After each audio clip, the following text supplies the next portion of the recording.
సందేహాలు పెట్టుకోకండి, మీకు ఇయ్యరు, అవి వస్తాయో రావో గ్యారెంటీ లేవని చాలా మంది ప్రచారం చేస్తున్నారు. ఇంకా కొంతమంది ఏమంటున్నారు, నన్ను అడిగిరు నేను స్వయం ఒక ఆమె, అమ్మ నేను ఇంట్లో ఓటేయలేదు, కాంగ్రెస్ పార్టీ ఓటేయలేదు, మరి నాకు ఇస్తారా ఇయ్యరా అని అడిగింది.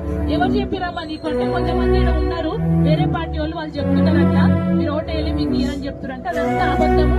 ఖచ్చితంగా పార్టీలకి అతీతంగా, కుల మతాలకు అతీతంగా అందరికీ కూడా ఇవ్వాలని పెద్దలు రేవంత్ రెడ్డి గారు చెప్పిండమ్మ. పేదోళ్ళు ఎవరైతున్నారో, అర్హులు ఎవరుండో వాళ్ళందరికీ ఖచ్చితంగా ఇస్తాము. మాకు అట్లాంటి ద్వేషాలు అవి ఏమి ఉండవు. ఇది వరకు అది నడిచిందేమో, ఏ పార్టీ ఉంటే ఆ పార్టీ వాళ్ళకి ఇచ్చుకునేమో, కానీ ఇప్పుడు అట్లా ఉండదు. ఖచ్చితంగా అందరికి ఇస్తాము, మీరు ఎలాంటి సందేహాలు పెట్టుకోకండి. కానీ ఒక్క విషయం, ఇప్పుడు అంటే నేను గద్వాల ఎమ్మెల్యేగా ఓడిపోయినప్పటికీ గద్వాల కాంగ్రెస్ పార్టీ